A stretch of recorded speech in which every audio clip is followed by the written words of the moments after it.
Welcome to Hollywood Impact. Eric and Christian here on another episode of Stream It or Skip It. Stream It or Skip It. It is dealing with primarily TV shows or films that come out on streaming services. Yep. And today we are going to discuss Creature Commandos. The first installment of the DCU by James Gunn. We like to break these down in about 5 categories, and that goes the performances, the story, the music, the visuals, and the impact. And that one's a little bit special for us, but let's go ahead and start with the performances. A lot of good ones in here. Yeah, there's a lot. The two that stuck out for me was I really liked the bride. Yeah, she's real good. Like, she's funny. I mean, she's just so violent, but she's kind of fighting whether or not she cares about people. Yeah. And she kind of has like this arc, and at the end of it, you kind of tell that she does care. Yeah. But I just really liked her. I thought she was great. I agree. And another one that stuck out was Frankenstein for me. David Harbour is Frankenstein. David Harbour is Frankenstein. I can't really picture him doing it because I don't really hear him, I guess. I did. He's done so many different things, and he's done different voices for a bunch of stuff. But he really melts into this role, and it's a very funny role. Well, he's just he's real insecure. Yeah. He's like, did she ask about me? That kind of stuff. But then just so ultra violent too. I don't know. Those two stuck out for me. They're very good. I think that they were all pretty solid across the whole board. Yeah. I think that, what's her name? Indira Varma. She's from Game of Thrones. And so I didn't expect her to get into a role like this, but the bride is probably my favorite character of all of them. If not, I love G.I. Robot. There's something about him that's just so funny. Are we gonna kill Nazis together? It's so good. It's completely wild, but everybody, even Frank Grillo, who plays Rick Flag Sr., because they just had to get another Rick Flag character in there. Even he's really solid. Yeah. And I'm like, dang, these people, this is a great cast. It is. And by the end of all of it, I loved every one of these characters. Yeah, I don't think there's any of them that were not good at all. Agreed. I mean, up and down, this cast I thought was really good. Even Alan Tudyk as Dr. Phosphorus. I could kind of hear his voice a little bit. He does a good maniacal sort of but his performance is so unexpected because he's done a plethora of things. I don't know if you've kept up with all of his stuff, but he has done a bajillion things along his career. Yeah. And this is one of those things where you can kind of hear it, but then as the show goes on and you see his character's backstory and stuff, his voice really starts to shine because then all of a sudden you can hear the tragedy and the conflict that's going in his head through all of his stuff. Just all good. Yeah, all good. I was really, really pleased with all of the performances in this show. Agreed. Really good. So let's move on to the second category, the story. Now, the story's pretty good. Yeah. It's pretty focused. And that I made that sound negative. It's not supposed to be a negative thing necessarily, but it kind of takes place in one central area. But they have flashbacks all the time. Mm-hmm. It constantly goes from the present to the past, and each episode usually just goes on a single character. And I think that's... I enjoyed that. Yes, I did too, and I think it's a strong storytelling point. But especially given the nature of what they do, it's very adult. This is not for kids. This is not something to show your kids. Not at all. And because of that, even for parents who are a little leery about that kind of stuff, it can be a little bit hard to get into because it's very upbeat music, super violent, sexual stuff. Yeah. And so putting all that together is a little odd, but James Gunn just has, I don't know how he does it. He just has a way of making it work. Yeah. So it's still pretty solid. I found myself forgetting what the main storyline was. Just because I was caught up in like you said, each episode was kind of an origin story for the Commandos, and I was really interested in that at times I'm like, wait, what are we doing now? We're going to kill her? We're not going to kill her? Which was fine. But I really liked all of the origin stories that they did. Yeah. Yes, I thought those were really good. I agree. I think every character has very strong scenes where you really feel for all of them, even the GI robot and all of these messed up characters. Yeah. And James Gunn, once again, he has a way of making people that just are just like, he does really well in creating a story around broken people. Yeah. And I think that this is another example of that. And I'm excited to see this translated into live action, because he said that there will be times where people from the shows will go into the films. So I'm excited to see some of these characters come to life. And I wasn't expecting this show to be great or anything. I knew it was going to be at least okay, because I trust James Gunn with just about anything. Yeah. That I think storytelling wise, I think he did a pretty solid one here. Well, and I like that they wrapped they landed the ending. Yes. You know, the final episode, it wraps everything up. You're not left on a cliffhanger like we got to have a season 2, although we could. But he's got a way of making me care about characters that I had never heard of. Yeah. Like with Guardians of the Galaxy, I didn't know who those people were. Yeah. And it's one of my favorite parts of the MCU. Yeah. And just like this, I had no idea the Bride and Frankenstein and any of those people were in the DC universe. Yeah. And he's just got a way of taking these characters that you've never heard of, and you care about them right off the bat. So, and how good is that? How strong is that? Yeah. Just awesome. Yeah. Awesome stuff. But let's go ahead and move on to the next category, which is the music. The music. The music is probably my least favorite portion in here. I'm not saying it's bad. A lot of it is like upbeat, very diverse kinds of music. Very Eastern European, Soviet bloc. Yes, it's like rap, sort of alternative pop mixed in with like local, regional, like Eastern European sort of vibes. It's very James Gunnish. Very James Gunnish. And I think part of that works well. There are some scenes where it's like, oh, this is super cool. Like GI Robot has an awesome scene where he's taking out people, and there's this really funny, like, half calm song that's playing while he's just unloading his guns. Yeah. Very, very creative, very nice. But then there's other scenes, like there's a fight scene. I'm not gonna spoil it. There's a major fight scene that involves Frankenstein and Frank Grillo, and they're trying to fight off this huge person. And the song that they have playing, for me, takes away a little bit from the stake of the fight.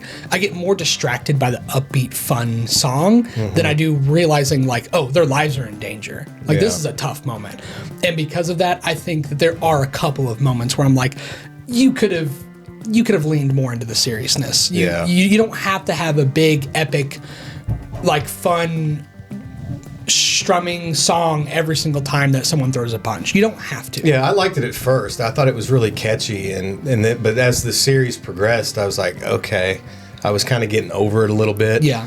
But, and again, that's kind of me nitpicking a little bit, because it was still really good. And like I said, very James Gunn, where it's music that you've just not really heard of before. Yeah. And he just kind of weaves it into the story, and it works. But like I said, towards the end, I was kind of okay, whatever. But it started off pretty strong. I think the theme song grew on me a little bit. Oh, I watched the intro every time. Yeah. Yeah, you can skip. I didn't skip it every time. I watched it every time. It's fun. Yeah. But it's solid, but I felt like it could have been more rounded out, at least for some of the scenes they had. Sure. On to the fourth category, the visuals. This one's pretty self-explanatory. It's an animated show. Not a whole lot to go into. It wasn't as visually impressive as I thought it was going to be. There's a lot of animated projects I've seen that are just insane, and it's good in here. It's still good, but there are a couple of scenes where they kind of hinge upon that 2D, almost 3D type style, where you can, like, the characters' movements don't match the background. Yeah. But the background's extremely 2D, and then, like, but the character, you can kind of start to see a little bit more of them. There's something about that didn't sit right with my eyes, where I was like, that's a little weird. So I think it's still good, but there are some scenes like that I'm like, I don't know. This could have been, I think, fine-tuned just a little bit more. Well, overall, I like the animation style, and it reminded me of Invincible. Yeah. But what sticks out to me visually was the horrific violence that this show has. There's a lot of graphic stuff. And they do not hold back on any of that. No. And, I mean, I thought Invincible was rough. well, this is rough. I think this is rough. Yeah. And it just, not to mention, it's the most sexual and violent animated show I've ever seen in my life. Really? And yeah, because I'm not into that stuff. No, yeah. Well, I mean, I'm not saying I am either. I'm just. But it was just it was kind of jarring, at first. But because you're like, they're like, really oh my, like. They're going for it. Do you see what he's grabbing? Yeah. He's grabbing it right now. But it was good, though. I liked it, because sometimes animation styles can kind of turn you off from a project. Like, there was some what-if episodes that I didn't really care for their animation style, but I liked this one. I like the choices he made here. I like this more than the style of What If. Yeah. Sorry, Marvel. Not sorry. The last category, the impact. So how rewatchable is it? I'll definitely rewatch it, especially if there's going to be a season 2. Yeah. I just kept thinking to myself that what a weird way to introduce the DCU. You know what I mean? Agreed, yeah. And they really blur the lines between the DCU and some, like, obviously the Suicide Squad is referenced, Peacemaker's referenced, but it's just for, like, a casual fan. I don't know that this is for a casual fan. Yeah. Just because of the nature of the violence and the sex and that stuff. Yeah. Like, I don't know. I just thought it was kind of odd. It doesn't mean I didn't like it, but it was just, for me, it was a weird way to introduce this whole new DC universe. Yeah. With, these Frankenstein smashing old women. And it was just crazy. And there's so much crazy stuff in here. And I'm not saying that the DC universe is for kids, because I think there's some shows I used to watch, like the Justice League Unlimited, stuff like that had dark moments, but for the most part kid friendly. Yeah. But like most of the comics and the characters and the things that happen to these people are pretty adult. Yeah. So, but James Gunn kind of turns it up from like a 7 to like 11 and a half, and sometimes it can be a little weird. So, but I still think that I think part of his perspective is with the people who's been following that stuff for so long. They've been disappointed for so long. The DCEU was a disaster most entirely. I think he's following that audience who's getting older, and I think he's catering to them, saying, hey, this is our last chance. I don't want you guys to leave. He's not a person that's big on making family-friendly kid stuff. That's not his style. So he's trying to regain the trust of the audience who's basically backing out of all hope for DC films. And I think for that instance, I think this is very strong. Yeah. But that comes with the drawback of, because he's catering to that audience, he's going to lose a lot of people with some of his stuff. That's why I question it a little bit. I would see this maybe as like the second entry, whereas like the first introductions we get is a little bit more catered to everyone, Yeah. Because this is crazy. This show's crazy. It is crazy. And I think it's just a crazy way to start it. Again, not that I didn't like it, but I just felt that was kind of odd. I agree. But to me, too, like, I think as far as, we talked about the performances, but this cast, I could see every one of them as live action, too. Like, he casted it so well. Yeah. So I just think I think we got a lot of legs here with this series. Not only for a season 2, but to see them show up in other titles.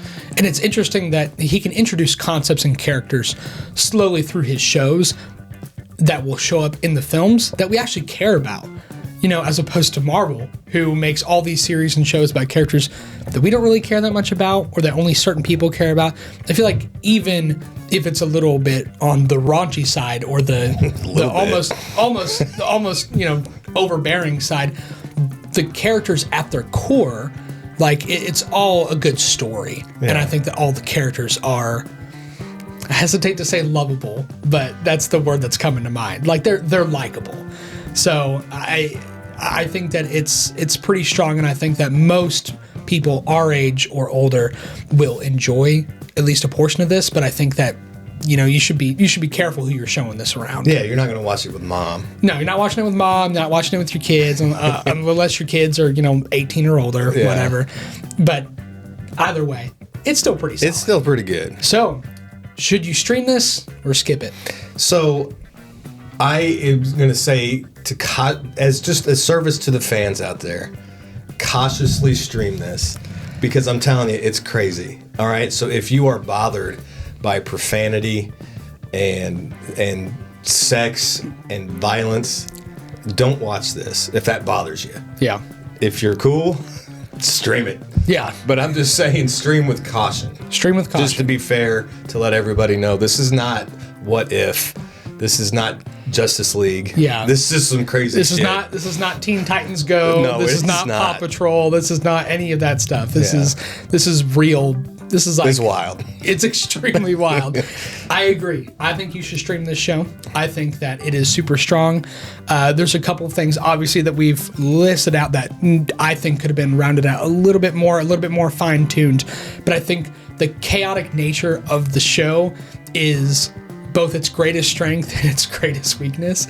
It can really draw you in if you're okay with it. Very compelling with its characters, but it's completely almost self-destructive. It's kind of wild because it has so much overbearing visual, graphic, explicit stuff that it can really cause you to be like, I don't really feel like eating my meal anymore. Yeah. But that sort of thing. But I still think it is for sure worth it. Absolutely. Yep. For me. But anyways, thank you so much for watching. Be sure to like, comment, subscribe. And as always, we'll see you later. Thanks, guys.